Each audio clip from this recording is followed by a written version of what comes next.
Greetings, this is Nathan Allen Pinard, and we are working on Evergreen here for an OC Remix project.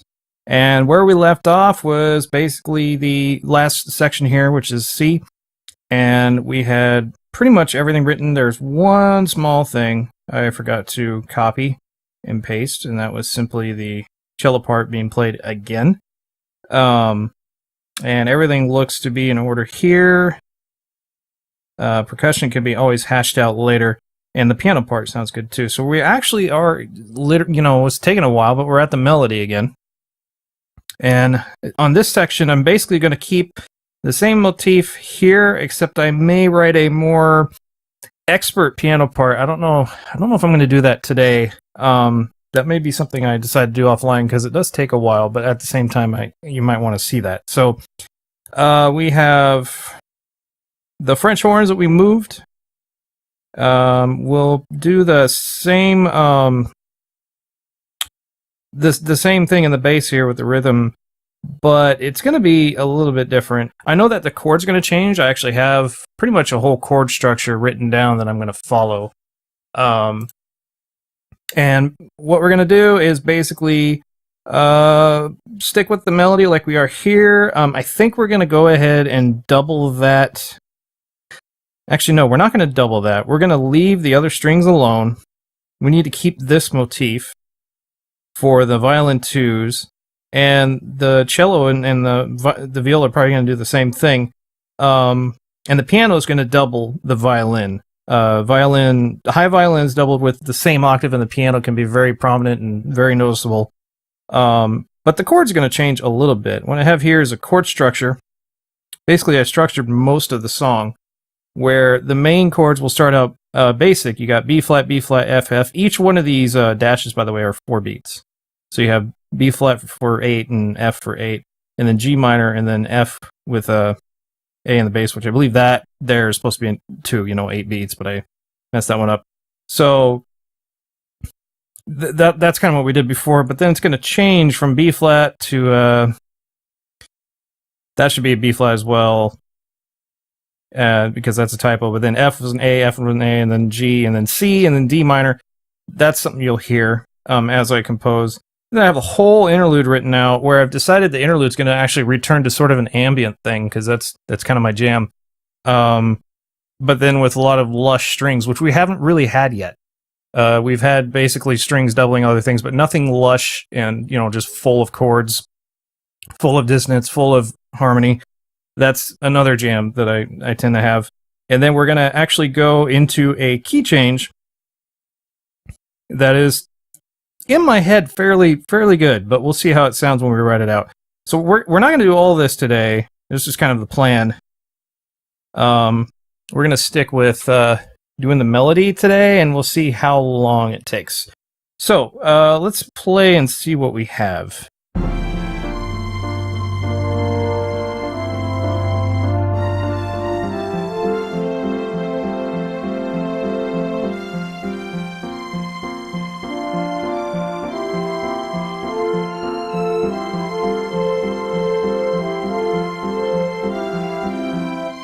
Okay, that actually works okay. The way it is, the piano part's off. It's wrong.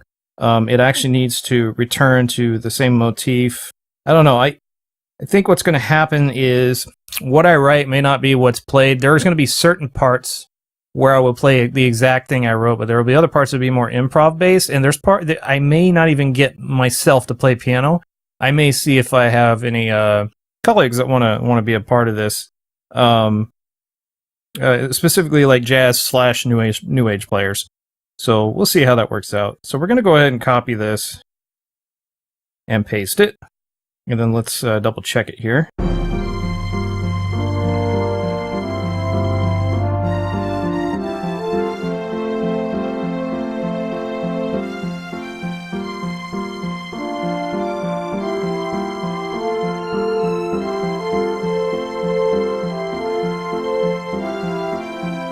Okay, so what we do is we start with a B flat chord, and what I'm going to do is I'm going to show you a little bit one of the really nifty tools on Staffpad.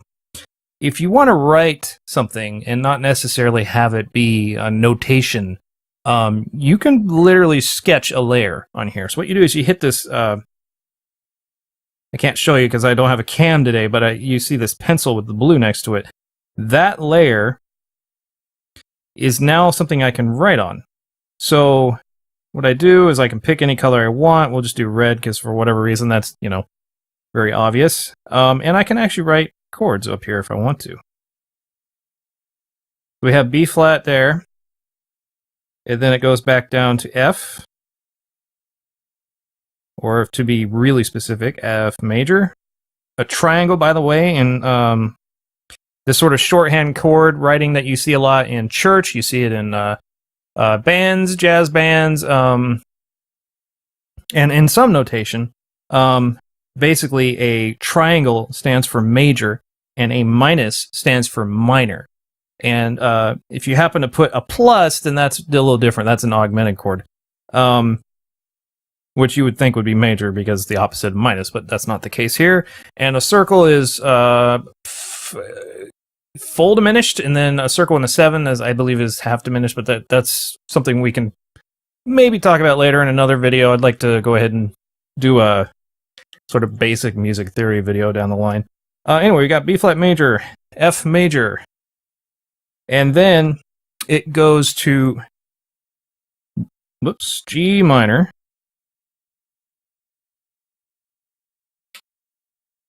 And another, G minor again. And then a F major with an A in the bass. The slash basically shows, after the slash shows what's in the bass, what note. Let's see here. And B flat, F, F. Does that work out? Let's see how it plays again.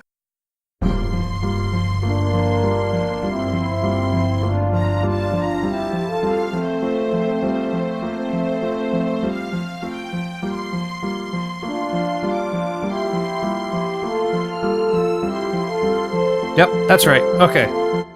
So what we need to do is decide whether we want to have solid, whole notes in the bass to sort of thicken out the arrangement more rather than have the dun-dun. But the dun, bum-bum, well, I guess we call it the duns anyway. It seems more dramatic. And I'm just deciding whether I want to do it. This bass note here on the double bass is wrong. That was just something I was showing a while ago. Let's see here.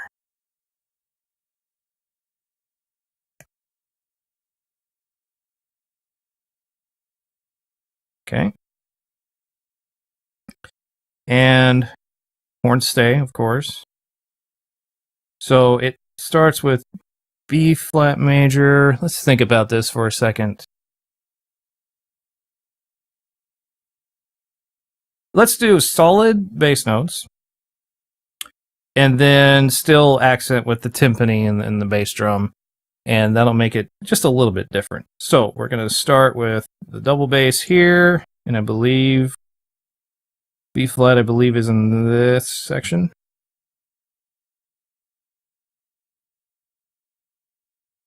Okay.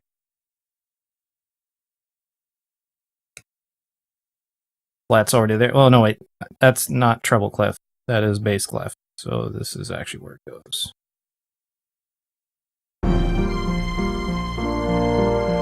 Yep.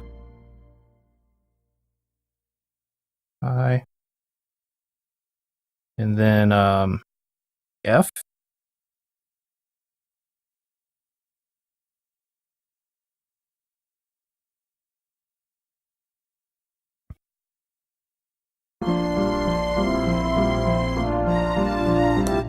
Do a better tie than that.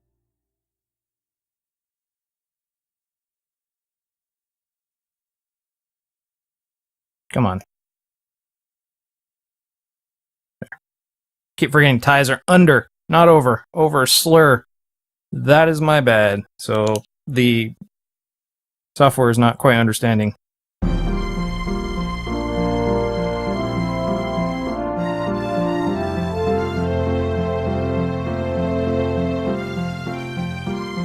Okay, And we have G minor, which is the G in the bass.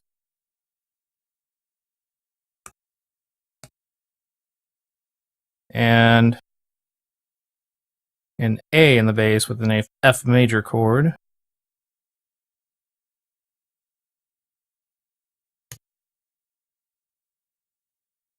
And let's see. Go ahead and try that out.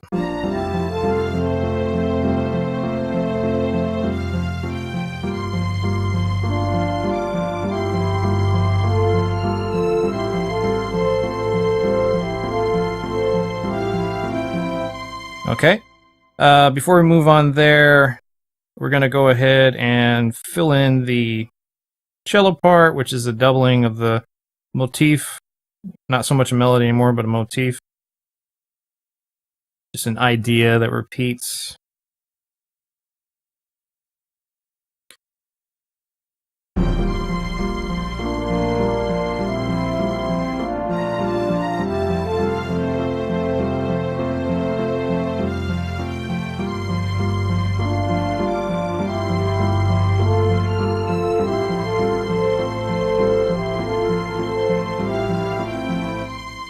The French horn there may be a bit too busy, but I'm going to leave it for now and maybe decide on that later. Or we'll decide that as we hear it with, much better virtual instruments when it comes to French horn. Okay,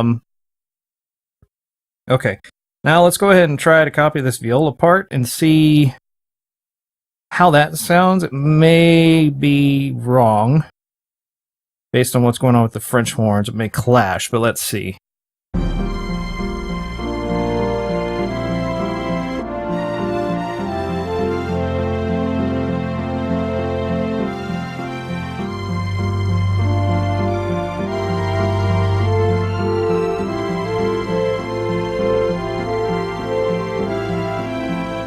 It's actually quite pretty. Everything I write always has a bit of a Star Trek thing to it. That's good, though. That doesn't bother me at all. Oops. Let's see. Need to go ahead and do a quick save here. All right. So the violin 2 obviously should maintain the motion that we had. This is all very copy and pasty, but what we're going to do is we're going to basically stick with what we have now, and then we're going to do an ambient intro that I kind of have all thought out in my head, which will probably be the most complicated part of this entire arrangement. And then at the very end, we're gonna maybe do like I don't want to call it new age, and I don't want to call it rock, and I don't want to call it new age rock, so I'm going to call it 80s TV show theme. Because that's kind of that's what it sounds like in my head. Where you actually bring in the slow rock drums, even bring in guitar, if I can even get somebody to do that. I'm not doing VIs with guitar. And really heavy brass, possibly mimicking the viola part that's playing right now. So like a high trumpet, like da, da, da, da, and it's just all dramatic and epic. And then there's a small part at the very end of the actual NES cut itself, the original track, where it transitions from a key change back down to the original key that I'm going to use, but we're going to use that sort of as an ending. And then what we're going to do is repeat the melody, the da-da-da, 3 times.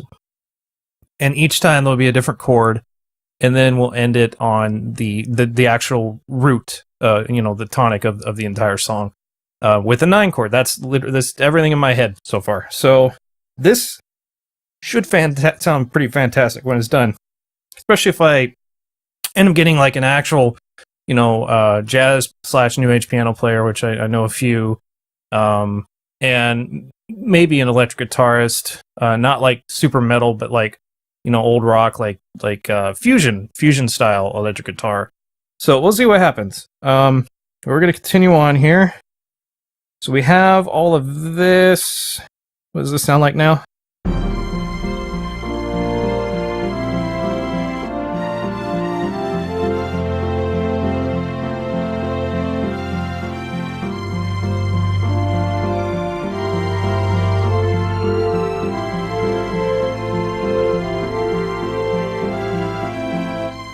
Okay. So all of that will closely remain the same, because what we're going to do now is change a bit in how the chords work. So it goes from B flat, which is, the same as last time. Then it goes down to F with the A in the bass, then G minor, then C, then D minor. So, whether the motif for the piano will work, I doubt it. So what we're going to do is we're going to go ahead and copy the piano part, but not necessarily use the whole thing. And we're going to go ahead and jot in the chords with the sketch layer. So we have B flat, major. Not really using any color stuff like major sevens. We generally like to try to have the instruments themselves kind of bring out those color notes within the chords. And although I do like using sus nines, and also the motif itself has some colorful notes in it. So B flat, then an F major with an A in the bass, then a G minor,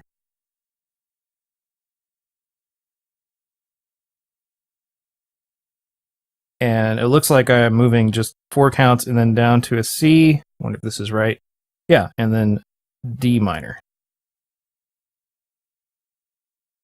So let's see how this works. Okay, so we have...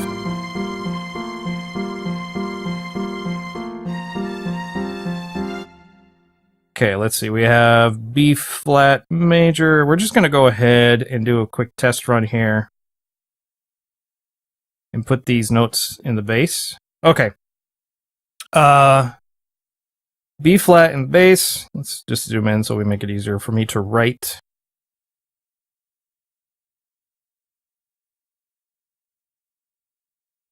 Oh, I did it again. See? I keep ties are underneath. There. Next is an F.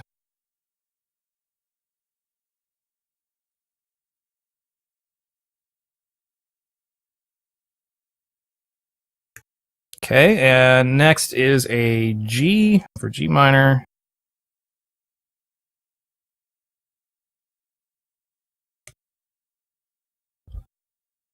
Actually, no, just 4 counts of that. And then a C. And then D.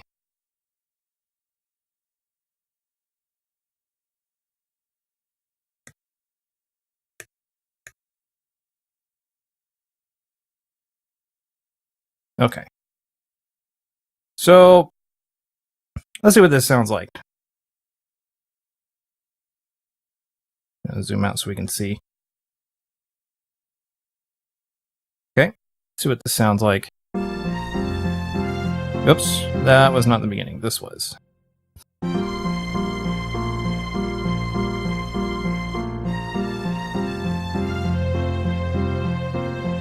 Oh, wait. No.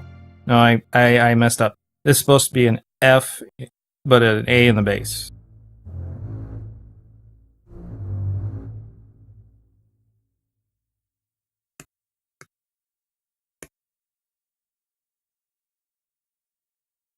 Okay, try that again.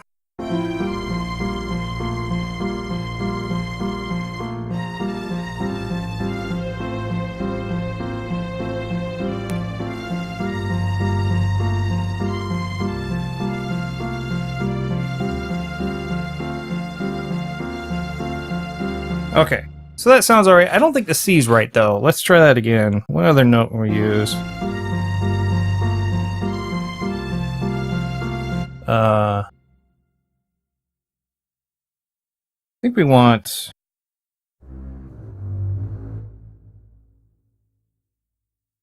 I actually think we want A minor there, not C. Oops, gotta put the sketch layer on.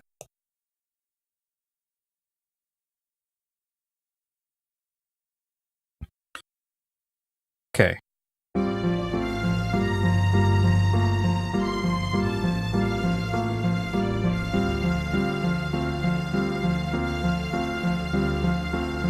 Okay, so the piano part will be maybe altered a little bit because I need to have this section sort of end and move into a sort of very soundscapey ambient thing, because the next part, the piano is going to play just simply really soft chords and really pretty dissonant chords that I kind of figured out, where you actually do a C major, but not just add the third of the chord, but also the fourth.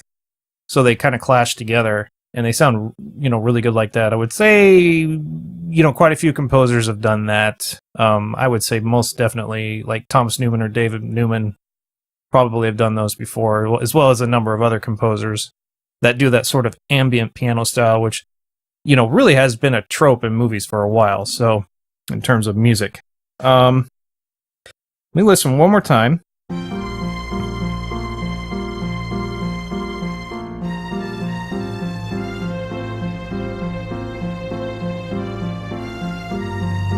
Okay, so the motif keeps going at the G minor. I don't want to do that. I want to change the piano part entirely here, if I can. Actually, you know what? This is a better way of doing this. Cut. Or actually, delete. We lost our sketch layer, but we can write that again. So we have G minor,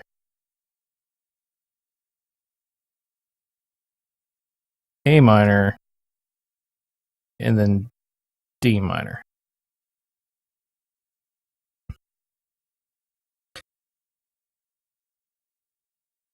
Maybe chords for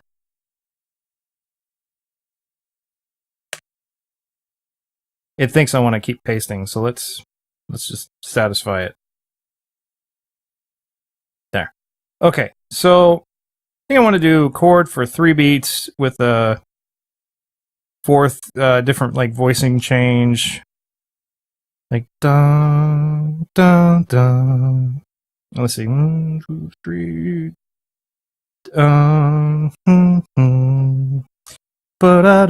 Like it gets a lit pretty jazzy here, in my opinion, when it from the A minor to the D minor. So let's write a piano part. Let's start with the top. No, actually, let's start with the bottom. So we're going to do I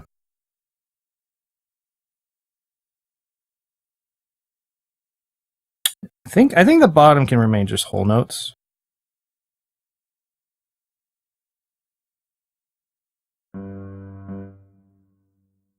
Which I always usually put a fifth there.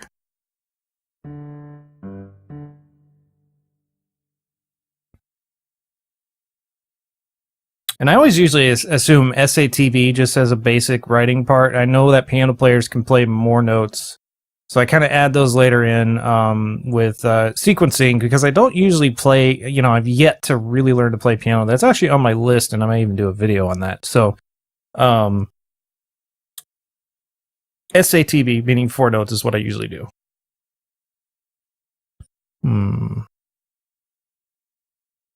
Do a half, dotted half, and then let's just do another quarter there to set things up.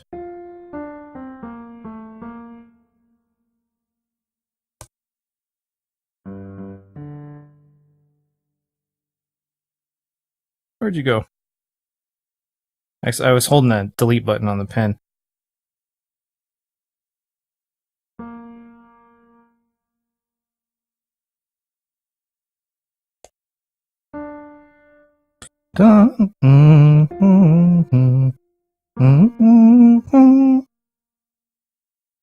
Double the melody a little bit. Oops.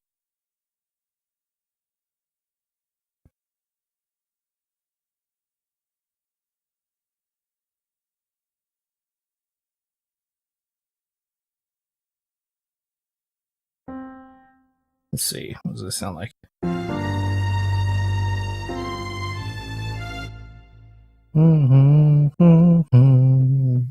Da da da. Okay. Dotted half.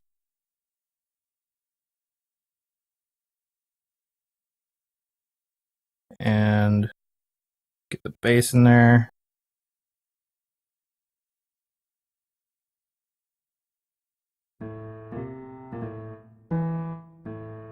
Is that really an A minor or something else with a different voicing? Let's see.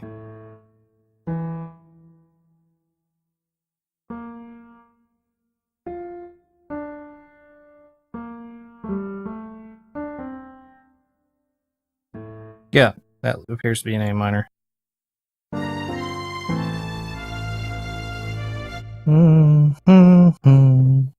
Da da. 8 notes.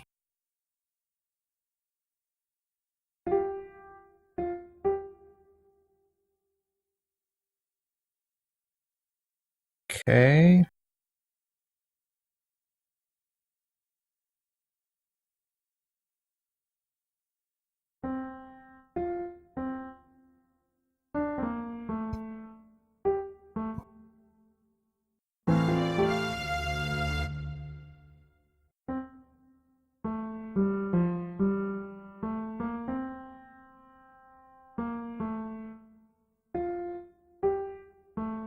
Okay.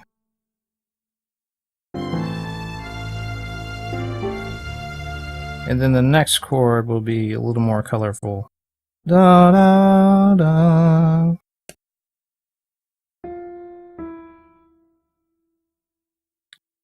A little bit of some chords that I used in Gemini Rue.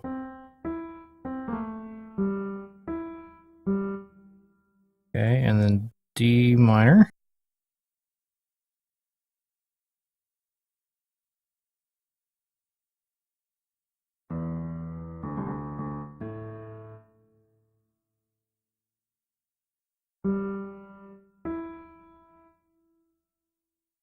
What notes do I want to use?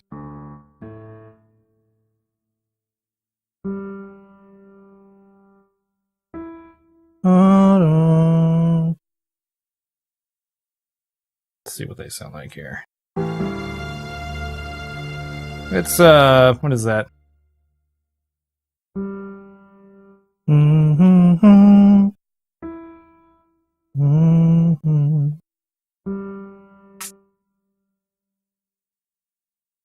We need a C in there for the 7th. And I'm not writing this in, but this will no doubt roll rather than play all at once.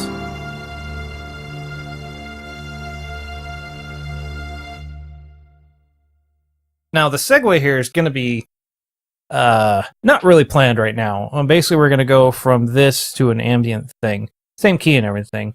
But in terms of how, like, you know, different sounds, maybe different pads, all that stuff has to be determined during the sequencing stage. We're just getting all the actual notes in solid. So you think of how I want to do this.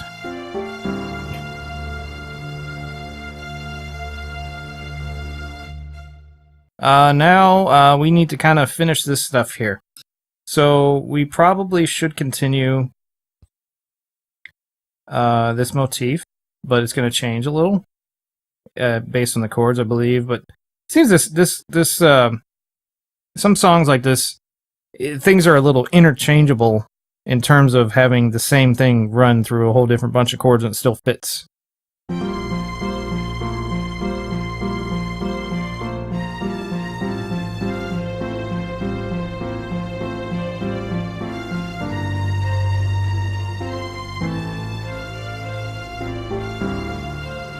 So again, this part here needs to go, just like the piano. This will be sustained.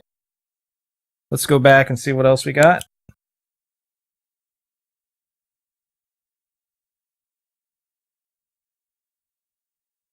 We're going to go ahead and copy again.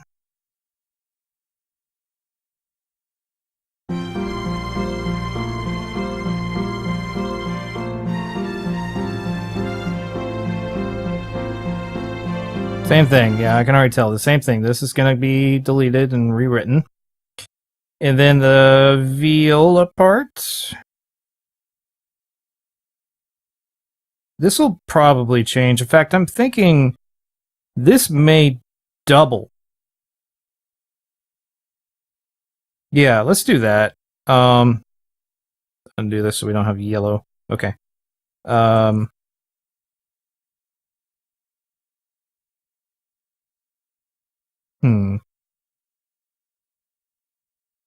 Complete. I believe we can do this. Oops, actually we need to do the green layer here. And the way we do that, I think it was, yeah.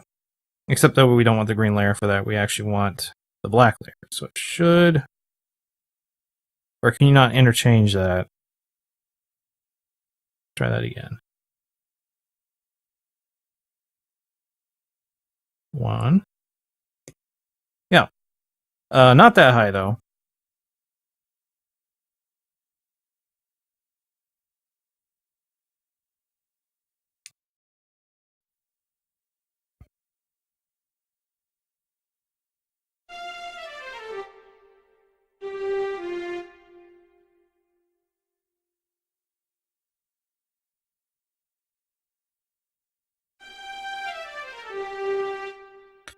And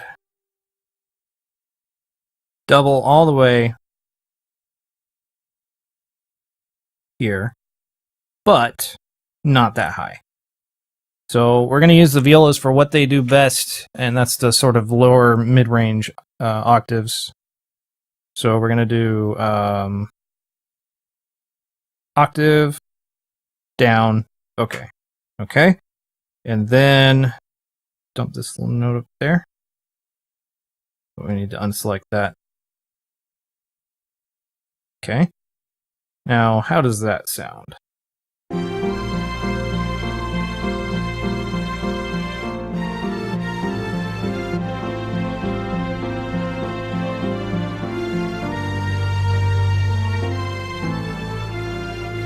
I need to dump this.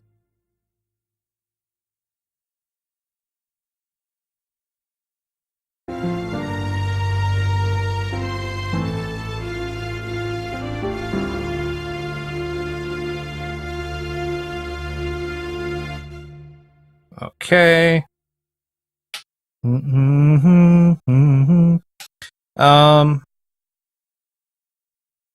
So now we can start. Actually, we need to fill in the horns.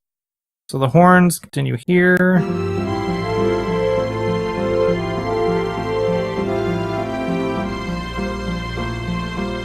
Looks like we can probably do the same thing, maybe with some different edits.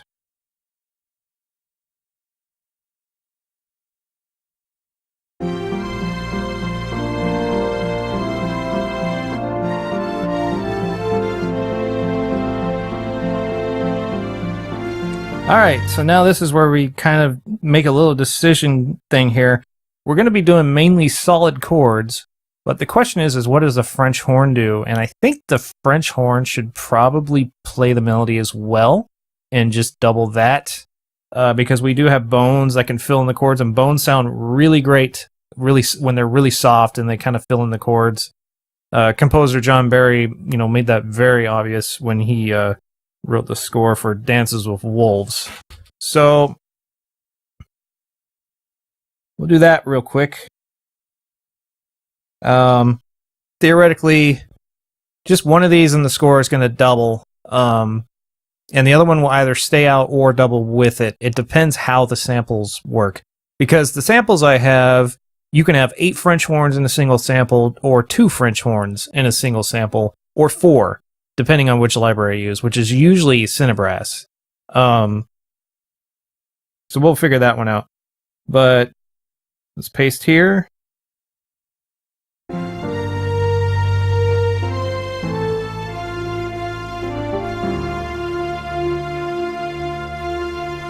Okay. So we'll leave the second French horn alone for now. We're also forgetting about the percussion, which we'll do next. Let's actually fill that out right now. It's almost the same thing. So let's start with the timpani.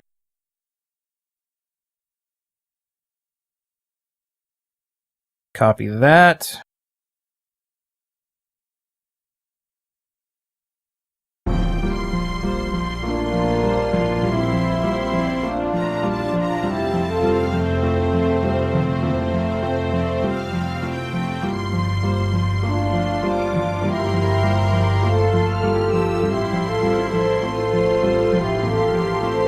Okay, those are all proper. So we'll just keep going.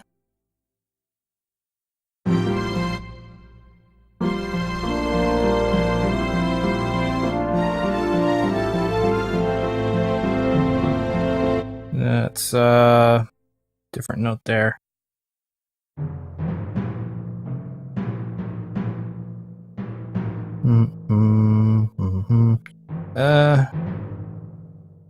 What note are we on? What chord are we on? Okay, that's right. And then again, we'll delete this. So let's go ahead and do the other easier stuff, which is simply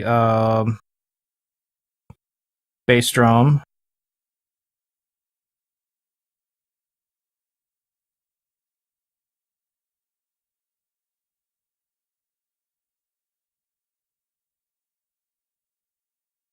I mean, it's really the same thing. So we'll just copy the two measures.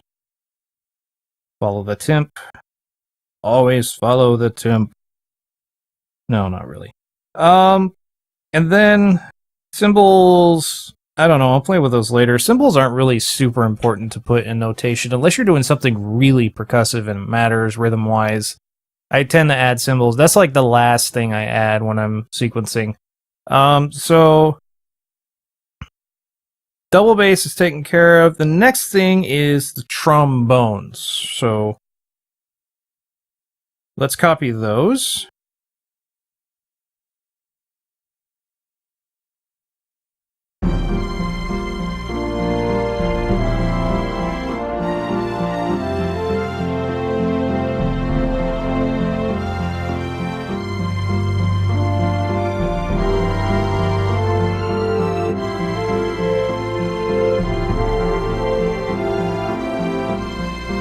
Same deal. Dun dun. Bum bum. And then probably whole notes there. And same thing with the bass bone.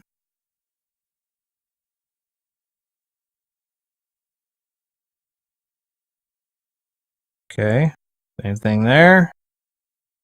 And then cut those out as well. So this up here is where it just changes to just whole notes. Of course, that's really terrible. Let's just not do that. Let's do right here. This is a good marker there. Just to show me where I'm at. I could also put a rehearsal mark there, so yeah. In fact, let's just do that. That's more professional.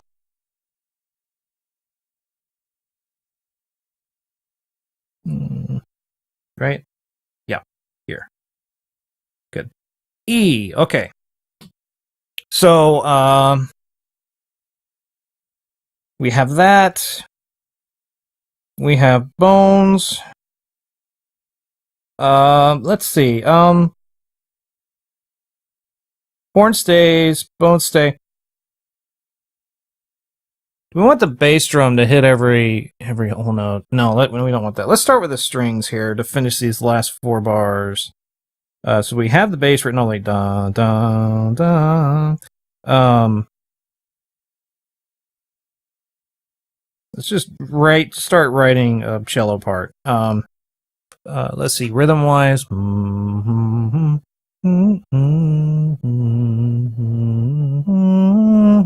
Okay, let's do that. Da. Oops, not red. No, not red. Okay. Turn that off. There we go.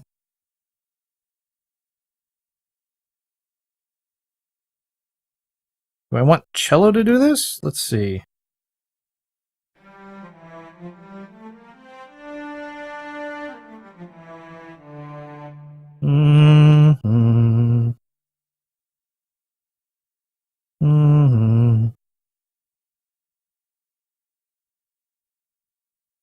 Could double that with the viola. Actually, no, the viola. So we have cello and violins to mess around with.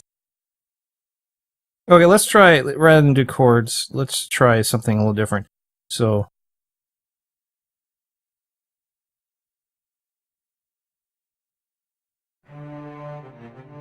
da da da. Mm-hmm. Mm-hmm. Da da da da da. What note is that? Let's figure it out later.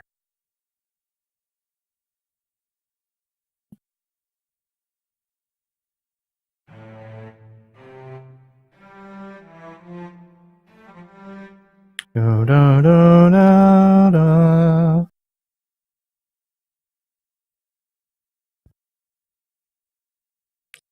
That work?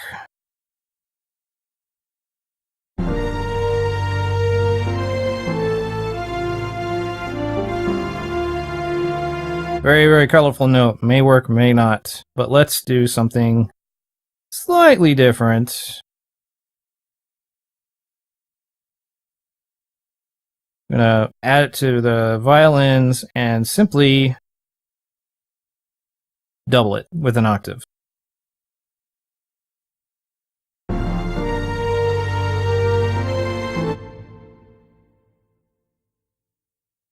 What did I do there? Did I do that in accident? Okay, that was a mistake. Try that again.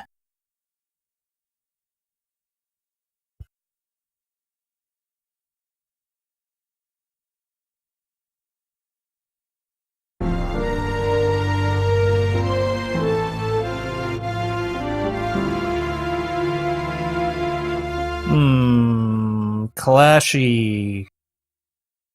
How would that sound with better instruments? I'm gonna leave it for now. In fact, maybe we could just do this again in the second horn.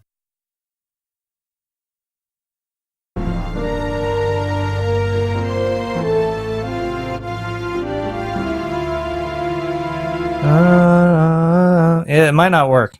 But I'm going to leave it because sometimes when you have good samples, that dissonance may sound much better than it does now. It sounds horrible now. I'm not gonna lie.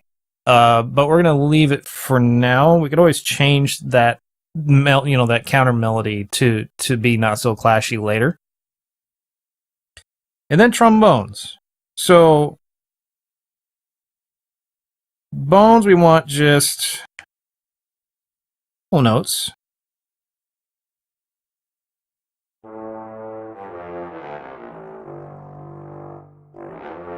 Don't really want it that low. Bones. Let's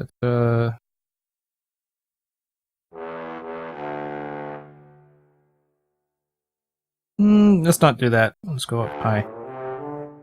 Okay, and then, by the way, trombones generally have two, so we may split them if we need more, more color, more notes. Maybe not now though. See how well these do. B, or not B, that's actually a D, then C, and then C, D, C, C, E. Okay.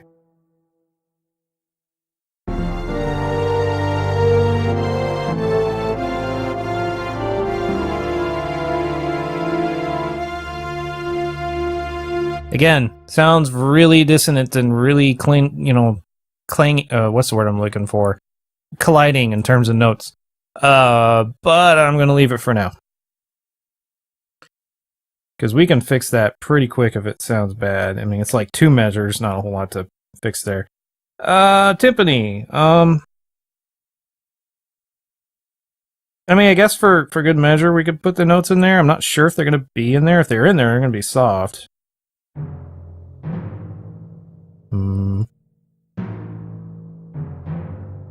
Da.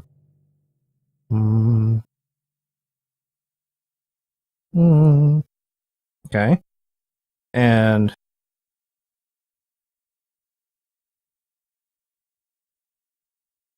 I believe the bass drum will probably just have a crescendo that kind of moves in there, or we'll have some kind of cinematic reverse with trails or something. You know, I didn't figure that all in sequencing. Okay. Let's do one last listen and we will end this episode for today. Starting from the very beginning, and then also minimizing that so we get more screen. There we go. Oh, one more thing. Let's do this real quick. The sounds, you know, generally are very substandard on an app like this, and you would probably think so because the more samples, the more CPU, and not many tablets have 8 cores in them or anything like that. But I am going to show you something. So first, I'm going to go ahead and solo the piano, and then what you do is you touch the name of the instrument. Can I do this while selected? No, I can't. Okay, so unselect upright piano.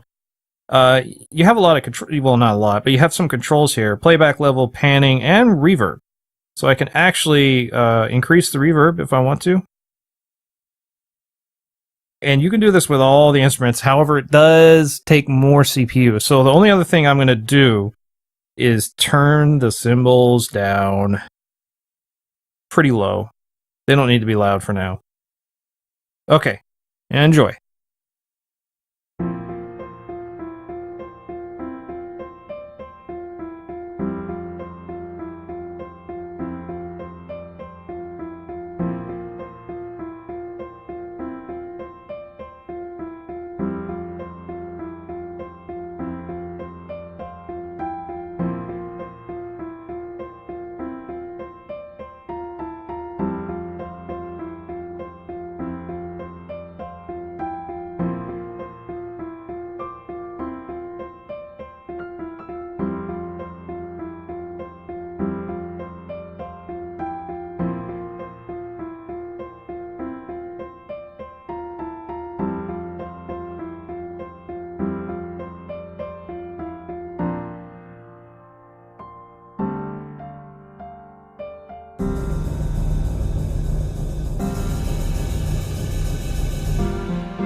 That's it for today's episode. Next, we will be moving into the interlude, which should be pretty nice. Lots of work. Probably going to take several episodes to get through this interlude. Then we'll return to the melody, rock it out to the end.